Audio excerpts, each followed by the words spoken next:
السلام علیکم ورحمۃ اللہ وبرکاتہ۔ نحمد و نصلی علی رسول الکریم۔ رب اشرح لی صدری ویسر لی امری واحلل عقدۃ من لسانی یفقہوا قولی۔ بھئی صرف آج کے لیے پچھلا سبق نہیں دہرایا جائے گا، یہ دو آج ذرا اس اللہ کے جو صفاتی نام ہے اس کو نام کو ہم نے کمپلیٹ کرنا ہے، ذرا تھوڑا ٹائم زیادہ لگ جائے گا، اس لیے اس پر آج صرف بات کریں گے، تو اگلے ہفتے سے انشاءاللہ روٹین سے پھر ہمارا پچھلا سبق بھی چلتا رہے گا تاکہ ذرا ٹائم کم سے کم آپ کا لیا جائے۔ تو پچھلا جو سبق ہم نے اس نام کے، یہ اگر کوئی صرف دہرانے کے لیے کہ یہ ابھی تک یہ تو بڑی سادی سی بات ہے، یہ تو اب سمجھ آ جانی چاہیے کہ الملک، المالک اور الملیک ان تینوں میں کیا فرق ہے۔ کافی ہفتوں سے ہم بات چل رہی ہے، اگر یہ بھی سمجھ نہیں آیا تو پھر مشکل ہے، پھر دوبارہ کرنا۔ جی المالک بادشاہ، اچھا الملک بادشاہ، ہاں جیسے ایک گھر کا کوئی فرد ہو، کسی چیز کا ملکیت ہونا، ٹھیک ہے۔ الملیک، الملیک تمام جہانوں کا بادشاہ، نہیں، اصل مالک، اصل مالک۔ اب اگر ہم یہ دیکھیں، الملک ہوتا ہے بادشاہ، بادشاہ کے ذہن میں جس کا قانون چلتا ہو، ٹھیک ہے، جس کا اختیار چلتا ہو۔ المالک ہوتا ہے کہ کسی جگہ کا فزیکلی جو ہے نا کسی کا مالک ہونا، ٹھیک ہے۔ اور الملیک ہے کہ اصل مالک وہ ہے۔ اگر اصل مالک وہ ہے کہ تو ہم کیا ہیں؟ ہاں جی، ہاں جی، ہم امانت دار ہیں، یا وہ پنجابی میں کہنا ہم چوکی دار ہیں کہ وقتی طور پر اس نے ہمیں کچھ چند نعمتیں استعمال کرنے کے لیے دی ہیں، وہ کہتا ہے یہ نعمتیں میں نے تمہیں دی ہیں، تم میرے کہنے کے مطابق، جو میرا کرائٹیریا، جو میری حدود ہے ان کے اندر رہتے ہوئے یہ جو میں نے تمہیں دی ہیں ان کو میری مرضی کے مطابق نعمتیں استعمال کر لو، اور آگے جا کے اسی کی جزا سزا ہے۔ اگر میری مرضی کے مطابق میری نعمتیں استعمال کر لو گے تو جنت مل جائے گی، اگر میری مرضی کے مطابق میری نعمتیں استعمال نہیں کرو گے تو کہیں دوزخ سے ہو کر جانا نہ پڑ جائے۔ بس یہ اس سادے کا بنیادی کنسیپٹ کو سمجھ لیں۔ پچھلی دفعہ ہم نے کہا تھا کہ اگر یہ ہمیں سمجھے کہ اصل مالک وہ ہے تو ہمارے اندر عاجزی آئے گی، ہمارے تکبر اور ریاکاری نہیں آئے گی۔ دوسرا کہا تھا خاندان کے والے سے میرا برادری، میرا خاندان اونچا ہے یا میں اونچے خاندان کا ہوں، یہ چیز آنی بند ہو جائے گی۔ تیسرا ہم نے کہا تھا کہ احکامات کو ماننا، تو اس کو میں نے کہا تھا کہ اللہ کی رضا اور اپنی رضا کے ٹکراؤ کا نام کیا ہے؟ پریشانی۔ یہ بس سادہ سی اس کی تعریف کو سمجھے، جب سمجھ لیں کہ پریشانی ہے تو سمجھے اللہ تعالیٰ چاہتا ہے کہ ابھی یہ کام تمہارے لیے بہتر نہیں ہے، میں کہتا ہوں نہیں مجھے پریشانی ہو رہی ہے، یہ کام ابھی ہونا چاہیے، اسی کا نام پریشانی ہے، ٹھیک ہے۔ اللہ کی رضا میں سمجھ لیں کہ یہ مجھے پریشانی کو تکلیف یا آزمائش آئی ہے تو اس کو پتہ ہے، اصل مالک وہی ہے، اس نے اگر ڈالی ہے تو اس کو بہتر پتہ ہے، اس سے بہتر اس کو عطا کرے گا، ٹھیک ہے۔ اور مالک یوم الدین کہ آخرت کا بھی اگر یہاں ہے تو آخرت کے دن کا وہ بھی مالک ہے یا ملک ہے، ٹھیک ہے۔ وہاں پر بھی اس کا قانون چلتا ہے، جس کو چاہے بخش دے، جس کا چاہے حساب لے، جس کا چاہے نہ حساب لے، جس کا چاہے چھوٹی سی چیز سے پکڑ لے، جس کو چاہے بڑے بڑے گناہ بھی معاف کر دے، جنت میں بھیج دے، اس کو کوئی پوچھنے والا نہیں ہے۔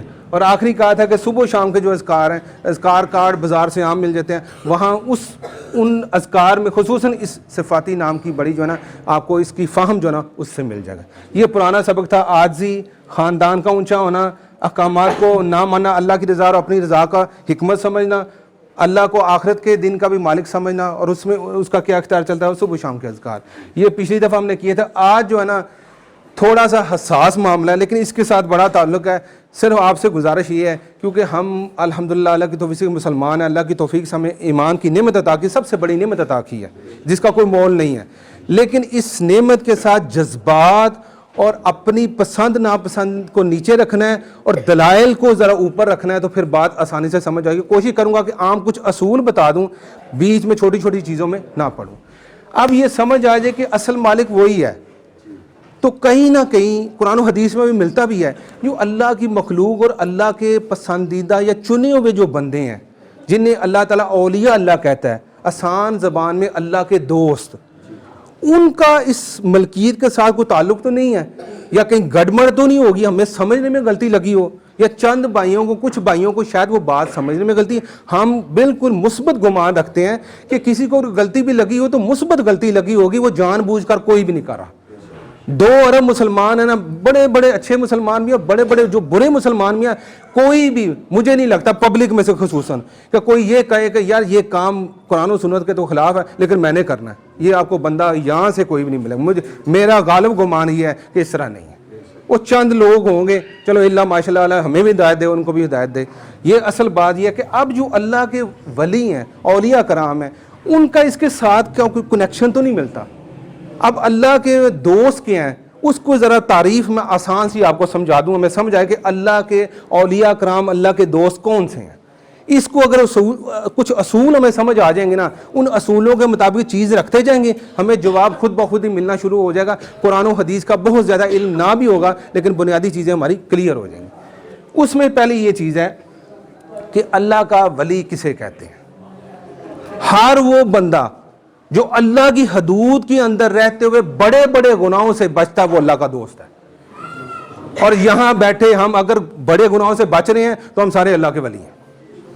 اللہ کے ولی ہونے کے لیے کوئی ہوا میں اڑنا، کوئی لازمی کو کرامت دکھانا، کرامت دکھائی جا سکتی ہے ان سے، لیکن عام طور پر یہ ہے کہ یہ کوئی سیٹ اصول نہیں ہے کہ یہ بندہ کچھ ایسا جو نا خلاف عقل ایسا کام کرے گا کہ پتہ چلے یار یہ ایک بندہ اللہ کا ولی ہے، باقی نہیں ہے۔ ہر وہ بندہ جو اللہ کی حدود میں رہ کے بڑے بڑے گناہوں سے، سود سے بچ رہا ہے، زنا سے بچ رہا ہے، شراب سے بچ رہا ہے، شادیاں اپنی صحیح طرح کر رہا ہے، غمیاں اپنی صحیح طرح کر رہا ہے، رزق اپنا صحیح طرح کما رہا ہے، زبان کا اپنا خیال رکھ رہا ہے، شرمگاہ کی حفاظت کر رہا ہے، اپنے اعضاء کو آنکھ کان جو بھی ہے وہ اللہ کی حدود میں رہ کے ان کو استعمال کر رہا ہے۔ چھوٹے چھوٹے گناہ ہونا کوئی بڑی بات نہیں، اللہ تعالیٰ کہتا ہے بڑے بڑے سے بچو، چھوٹے ویسے ہی معاف کر دوں گا۔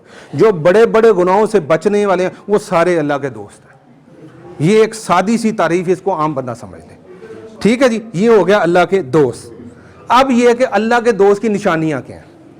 اللہ کے دوست کی پہلی نشانی ہے، جو بندہ یہ دعویٰ کرتا ہے نا کہ میں اللہ کا دوست ہوں، یا لوگ اسے سمجھتے ہیں یہ اللہ کا دوست ہے، تو سب سے پہلی چیز اس میں کوئی کمپرومائز نہیں ہے۔ عام ہم جیسے کوئی ٹوٹے پھوٹے مسلمان ہوں تو چلے یار وہ تھوڑا بہت کرے نا، یار یہ دنیا دار بندے ہیں، یہ ابھی اس لیول درجے پر نہیں پہنچے، لیکن جو دعویٰ کرتا ہے یا لوگ سمجھتے ہیں یہ اللہ کا پہنچا، یہ اللہ کے قریب ہے، اللہ کا قرب اسے حاصل ہے، سب سے پہلے اس کا ظاہر پورے کا پورا سنت کے مطابق ہونا چاہیے۔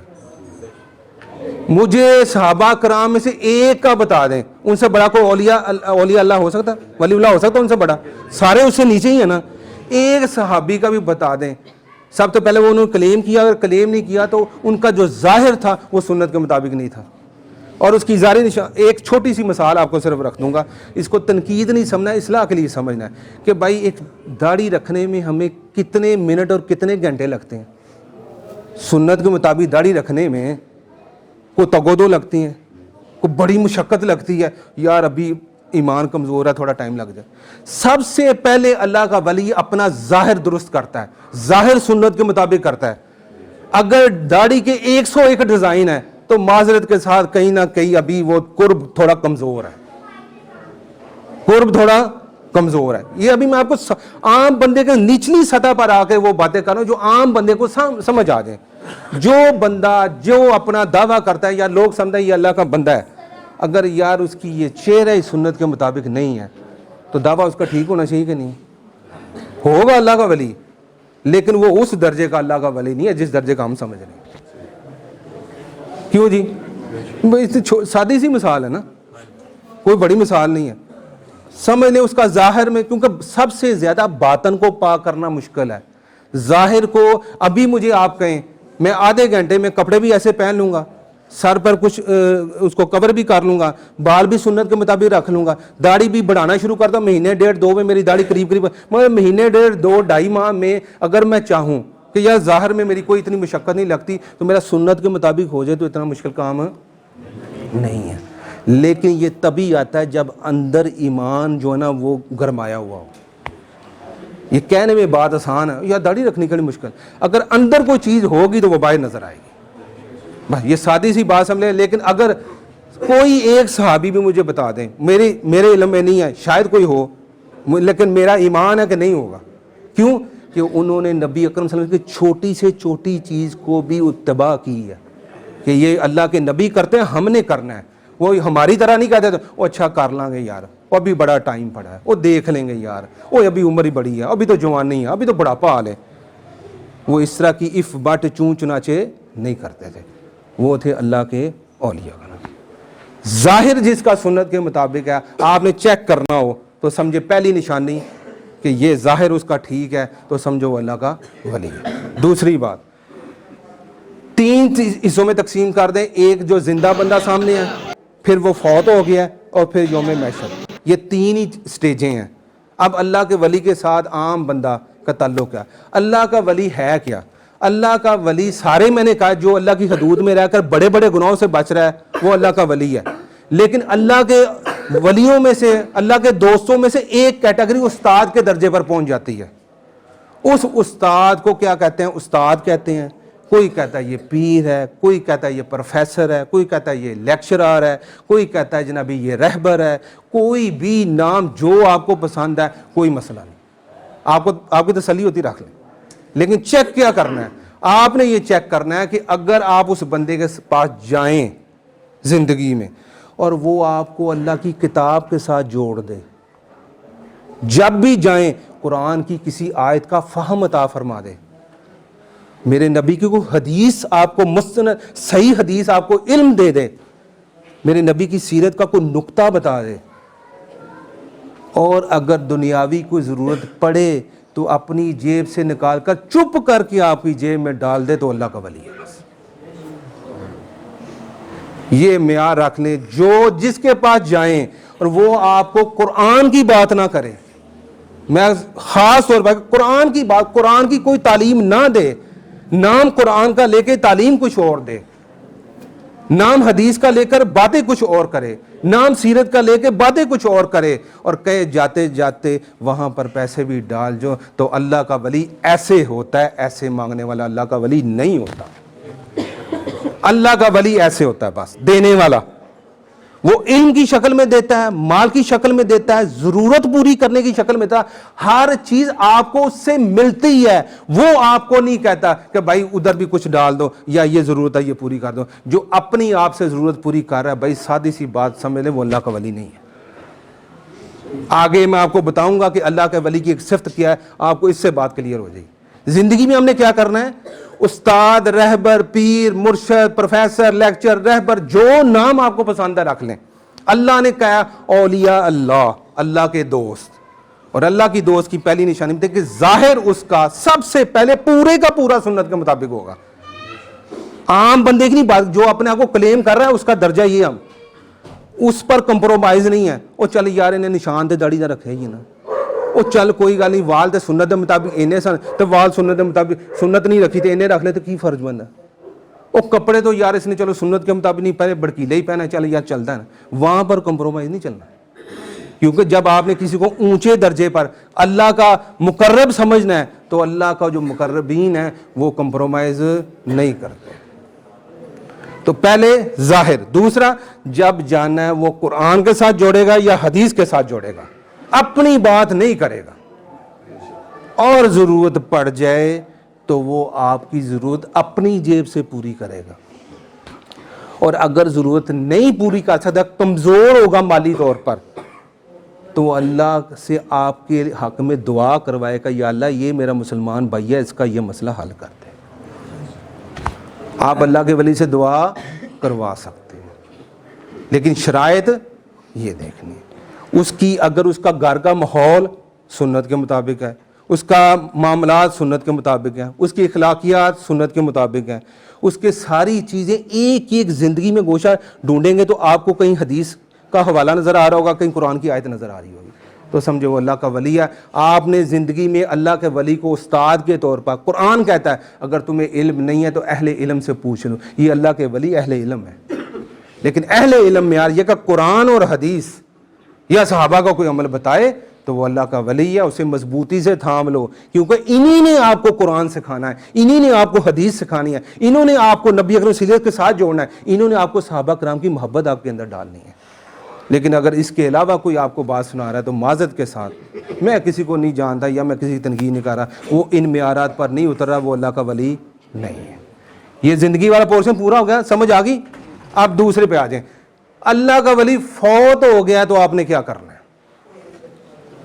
اب آپ کو 3-4 ایسی بڑی بڑی مثالیں دینے لگا ہوں, اب ذرا اس پر غور کرنا ہے. جذبات کو ابھی رکھنا, آپ نے دلائل اوپر رکھنے ہیں, ٹھیک ہے. جتنے بھی بندے فوت ہو گئے ہیں, سب سے پہلے بڑے اولیاء کرام کون تھے جی؟ صحابہ کرام نا. باقی سارے میں نے پہلے ریپیٹ, سب نیچے ہیں نا. جتنے بھی صحابہ کرام فوت ہوئے ہیں ان کا جنازہ پڑھا گیا, الحمدللہ پڑھا گیا نا. جنازے میں کیا پڑھتے ہیں؟ یا اللہ ایری مغفرت کر. میں سادے سے زبان میں کیا کہتا ہے, یا اللہ یہ جو سامنے میت پڑی ہے نا اس کی مغفرت کر. زندہ فوت کے لیے دعا کر رہا ہے. اس نقطے کو بڑا بہت اہم بات ہے, یہ زندہ فوت والے کے لیے دعا کر رہا ہے. اب ذرا مثالیں میں 3-4 دے دوں. اس کائنات کی سب سے بڑی ہستی مخلوقات میں کون ہے جی؟ نبی اکرم صلی اللہ علیہ وسلم کی ذات. اوے ہم نکموں کی کوئی دعائیں اپنے نبی کی ضرورت ہے؟ ہمارے نبی کو ضرورت ہے کوئی دور دور تک ضرورت ہے نہیں ہے. چلے ابھی آپ نے نماز پڑھی ہے, اتحیات پڑھی ہے, کیا ہے السلام علیکہ ایھا النبی؟ اس کا مطلب کسی کو پتہ ہے؟ یا اللہ نبی اکرم صلی اللہ علیہ وسلم پر سلامتی بھیج. یہ کیا ہے؟ دعا ہے. کون کر رہا ہے؟ وہ میرے جیسا, آپ جیسا نکمہ, آپ چلیں اچھے ہو گئے, میں اپنی طرف, وہ میرے جیسا نکمہ نبی اکرم صلی اللہ علیہ وسلم کے لیے سلامتی کی دعا کر رہا ہے. میری کیا اوقات ہے؟ اس سے زیادہ درود شریف کے کتنے فضائل ہیں؟ بہت فضائل ہیں. میرے خیال میں 2 گھنٹے لگ جائیں فضائل بیان نہیں کر سکتے. کیا ہے؟ اللہم صلی علی محمد وعلی آل محمد. اے اللہ محمد اور آل محمد پر اپنی رحمتیں نازل فرما. یہ کیا ہے؟ دعا ہے کچھ اور ہے؟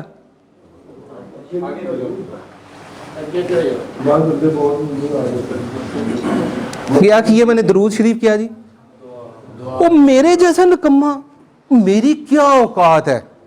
اس کائنات کی سب سے بڑی ہستی اور میرے جیسا نکمہ 5 نمازوں میں بار بار اللہم صلی علی محمد, اللہم صلی علی محمد, السلام علیکہ ایھا النبی, السلام علیکہ ایھا النبی. یہ کیوں دہرایا جا رہا ہے؟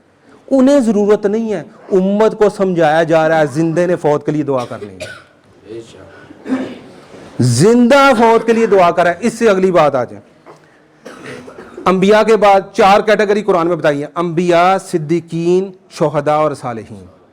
انبیاء صدیقین جو سچے ہیں, حضرت ابوبکر صدیق رضی اللہ عنہ اور صحابہ کرام نیک لوگ جو سچے ہیں, ہمیشہ سچ بولتے ہیں. شہداء جو شہید ہو جائیں.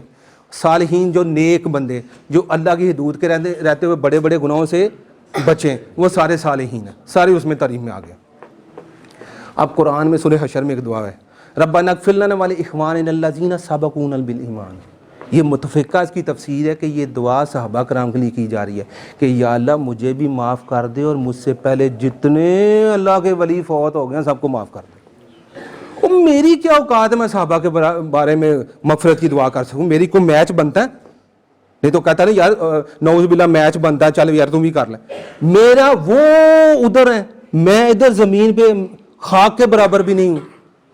میں ان کے لیے مغفرت کی دعا کر رہا ہوں جو اس کا انبیاء کے بعد صحابہ کرام جو ہیں, اولیاء کرام جو سب سے اعلیٰ درجے پر ہیں, میں ان کے لیے مغفرت کی دعا کر رہا ہوں. تیسری بات آ جائیں, یہ رب جل نہیں پڑھنے ہیں کیا؟ ربنا اغفر لی ولوالدی وللمؤمنین یوم یقوم الحساب. مجھے معاف کر, میرے والدین کو کر, اور جتنے بھی مومنین, آسان لفظ میں جتنے بھی اولیاء کرام ہیں سب کو معاف کر دے. تو دعا کون کر رہا ہے؟ اب انکمہ زندہ فوت کے لیے دعا کر رہا ہے. فوت شدگان زندہ کے لیے دعا نہیں کرتے. اس کو تھوڑا ٹھنڈے ہو کے سوچنا ہے ذرا. یہ میں آپ کو دلائل سے بات کروں, اپنی کوئی بناوٹی بات نہیں کر رہا. اس سے اگلی بات, ایک ہم اصالہ ثواب کرتے ہیں. یہ اس میں بھی ہم نے اختلافات ڈالے. اصالہ ثواب کیا؟ ثواب پہنچانا. میں کہتا ہوں اصالہ ثواب بالکل سنت سے ثابت ہے. اب اصالہ ثواب کو سادہ لفظ میں سمجھنے کے, کسی بندے کو کسی چیز کی ضرورت ہے اور میں اس کو دے رہا ہوں. ثواب کو آسان لفظ میں فرض کیا, سامنے بندہ, یا میں اپنی طرف اس بات کو رجوع کر لوں, مجھے 10 روپے کی ضرورت ہے. سامنے بندے کے اگر تھوڑی کوشش کرے وہ 10 روپے مجھے دے سکتا ہے. وہ مجھے 10 روپے دے سکتا ہے, وہ مجھے دے رہا ہے, یا 10 روپے پہنچانے کی مجھے کوشش کر رہا ہے. تو پھر ضرورت مند کون ہوا؟ وہ کہ میں جس کو مل رہے ہیں. اصالہ ثواب فوت شدگان کو ثواب پہنچا رہا ہوں. دعا کر کے, بچے ہیں, اولاد ہیں, تو کوئی نیکی کر کے, کوئی کنواں کھدوا کر, کوئی علم کی شکل میں سپلائی ہو رہی ہے. ضرورت آگے. اور نکمہ بندہ مجھے جیسا جو بندہ اولیاء کرام کی کرسی پر بیٹھا اس کو سپلائی پہنچا رہا ہے, ضرورت مند میں ہوا کہ وہ ہوئے. تو پھر زندہ فوت کو پہنچا رہا ہے. فوت والا بندہ پیچھے سپلائی نہیں بھیج رہا. بات سمجھانا مقصد یہ ہے کہ زندہ بندہ فوت والے کو دعاؤں کی شکل میں, مغفرت کی شکل میں, اصالِ ثواب کی شکل میں, اولاد ہے تو کسی بھی شکل میں سپلائی جا رہی ہے. او وہاں نیکیوں کی بڑی ضرورت ہے, نیکیاں کر کے گئے ہیں, بخشے بخشائے ہیں, لیکن امت کو سبق دیا جا رہا ہے جب تمہارا باپ, جب تمہاری ماں, جب تمہارا بھائی, جب تمہاری بہن, چاچی, پھوپھی, تائی, مومن, جس کو نہیں بھی جانتے, سب کے لیے مغفرت کی دعا کرو. وہ تمہاری دعاؤں کی انہیں ضرورت ہے. تو پھر زندہ سپلائی دے رہا ہے, فوت والا سپلائی نہیں دے رہا. جو بھی اللہ کے نیک, میں نے نبی اکرم صلی اللہ علیہ وسلم کی ذات سے شروع کیا ہے, نماز میں روز دعائیں کر رہے ہیں, انہیں ہمیں دعاؤں کی ضرورت باقی شاید کسی کو انہیں نہیں ہو سکتی, لیکن ہمیں اس میں پیغام یہ دیا جا رہا ہے اس کام کروا کے کہ اس طرح تم نے اپنے قریبی یا مومنین کے لیے دعائیں کرنی ہیں.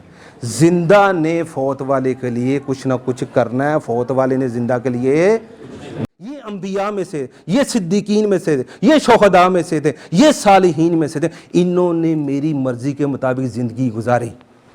سب کو بتانا ہے, دیکھ لو شکلیں دیکھ لو. اور آج انہیں کپ اور ٹرافی کیا ہے, جاؤ اتنے اتنے بندے بخشوا لو. وہ جو کپ اور ٹرافی اللہ تعالیٰ ان کی عزت بڑھانے کے لیے, عزت افزائی کے لیے, کیا اللہ تعالیٰ کسی کی شفاعت کا محتاج ہے؟ اللہ تعالیٰ جسے اذن دے گا اسے کہے گا, انبیاء کو ان کے درجے کے مطابق کہے گا اتنے بخشوا لو. اس کے نیچے صدیقین آئیں گے, انہیں کہو اتنے بندے بخشوا لو. اس کے نیچے شہداء آئیں گے, ان کو اتنے بندے بخشوا لو.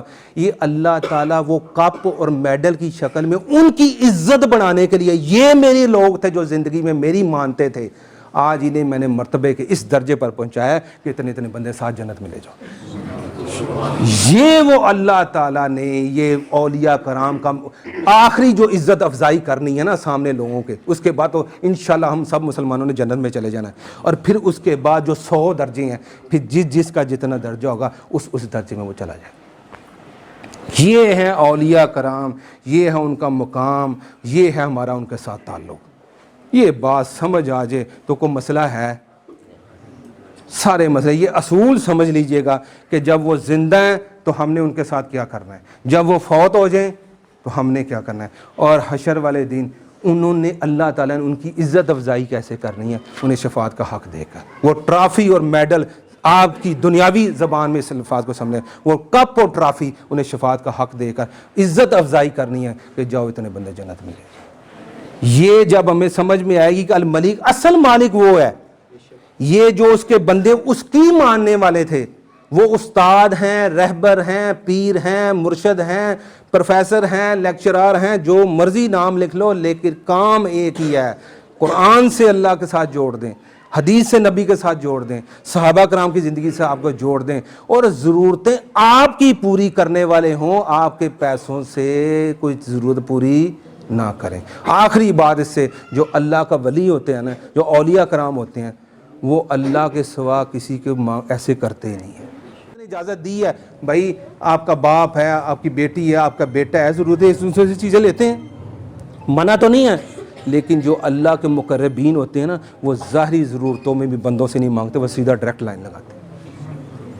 اجازت ہے, آپ کسی کے سامنے اپنی حاجت رکھ سکتے ہیں, کوئی بری بات نہیں ہے, لیکن وہ جو اللہ کے ساتھ کنیکشن جوڑ لیتے ہیں, وہ کہتے ہیں میں اپنی, کہتے ہیں انما اشکو بسی و حزنی الی اللہ, حضرت یعقوب علیہ السلام کہا میں اپنی پریشانی اور ہر چیز کا غم کا اس کے ساتھ رابطہ کرتا ہوں, میں کسی مخلوق کے سامنے بات نہیں کرتا, کیونکہ مجھے پتہ ہے وہ میرا خالق اور مالک. الملک, اصل مالک وہ ہے, دینے والا وہ ہے, میں کیوں لوگوں کے سامنے ایسے کروں؟ مجھے شریعت اجازت بھی دیتی ہے کہ مانگ لو, رشتے ہیں, کوئی حرج نہیں ہے, لیکن کیوں مانگوں؟ میں اپنے رب اور خالق کو چھوڑ کر کسی سے اپنے ظاہری حاجت بھی نہیں رکھوں. تو یہ ہے. پھر بھی آپ نے دعا, نیک بندے سے دعا کرانا سنت ہے. آپ کسی کو کہہ سکتے بھائی آپ نیک بندے ہیں, میرے لیے کوئی دعا کیجئے, کوئی کاروبار کی پریشانی ہے, کوئی بیماری کی پریشانی ہے, کسی قسم کی پریشانی ہے, آپ کسی اللہ کے نیک بندے کو, میں آپ کو کہہ سکتا ہوں, آپ مجھے کہہ سکتے ہیں بھائی میرے لیے دعا کیجئے گا.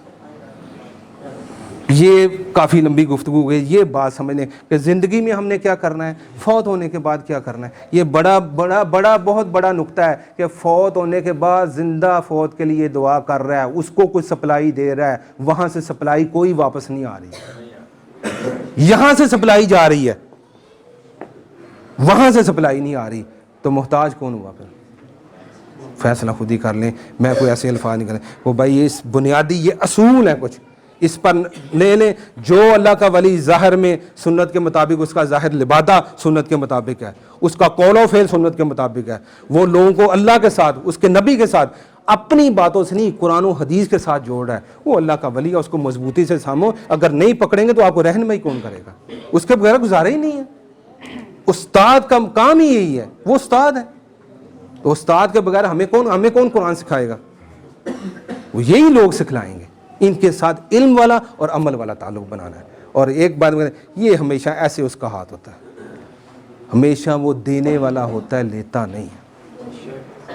جس نے آپ سے ذرا سی بھی کوئی بات انڈائریکٹلی کر لی تو سمجھے وہ اس میں وہ چیز نہیں ہے جو اللہ کے ولی میں ہوتی ہے. وہ اللہ کا ولی نہیں ہے بس. ٹھیک ہے, اللہ کا نیک بندہ, وہ تو ایک عام بندے کی جو عزت ہے نا, عام بندے کی عزت. خانہ کعبہ مالک کتنا معتبر ہے, کہتے ہیں عام بندے کی عزت نا خانہ کعبہ کی حرمت سے زیادہ ہے. عام کی, خاص کی نہیں بات کر رہا. عام میرے جیسے بالکل نکمے بندے کی عزت کو خانہ کعبہ کی حرمت سے بڑھا دیا ہے. جائے کہ مقربین, شہداء, صدیقین اور صالحین میں سے ہوں, ان کا درجہ, ان کا مرتبہ کیا ہی بات ہے. یہ بھائی بات کی تھی. آج انشاءاللہ یہ بات کمپلیٹ ہو گئی ہے کہ یہ ہمیں سمجھ آئے کہ قانون بھی اس کا چلتا ہے, ذرے ذرے کا مالک بھی وہی ہے, اور اصل مالک وہ ہے. ہم امانت دار ہیں, اس کی نعمتیں جو ہمیں دی ہیں, اس کے اصول, اس کے احکامات کے مطابق ادا کریں گے تو جنت میں جائیں گے. اگر کوئی ڈنڈی ماری تو کہیں دوزخ کا چکر نہ لگ جائے. اور جو اللہ کے نیک بندے ہیں, وہ استاد ہیں, رہبر ہیں, مرشد ہیں, ان کے ساتھ تعلق جوڑیں, لیکن ان معیارات کے ساتھ دھوکہ نہ کھائیں. اللہ کے ولی کا لیبل لگا کر کہیں دھوکہ نہ کھائیں. یہ چیزیں چیک کر لیں, اور اس کے اندر ہیں تو اس کے ساتھ جوڑ جائیں, اور ان سے سیکھ کر, قرآن و حدیث کا علم سیکھ کر, اور اس کے مطابق بعمل مسلمان بن جائے. اللہ سے دعا ہے کہ اللہ تعالیٰ ہمیں جو ہم اولیاء کرام ہیں, ان میں سب میں ادھر شاید پتہ نہیں کتنے اولیاء کرام بیٹھے ہوئے ہیں, کسی کے ماتھے پر نہیں لکھا. جو اللہ کی بات مار رہا ہے وہ اللہ کا ولی ہے بس. جو نہیں مار رہا وہ جتنی مرضی مسند پر بیٹھا ہے, جتنی مرضی اونچی کرسی پر بیٹھا ہے, اس کی کوئی وقت ویلیو نہیں ہے. اللہ سے دعا ہے کہ اللہ قرآن و حدیث کے ساتھ جڑ کے, یہ جو اللہ کے نیک بندے ہیں ان کو پہچان کر, ان کے ساتھ جڑ کر, قرآن و حدیث کا علم حاصل کر کے بعمل مسلمان بننے کی توفیق عطا فرمائے. واخر دعوانا الحمدللہ رب العالمین.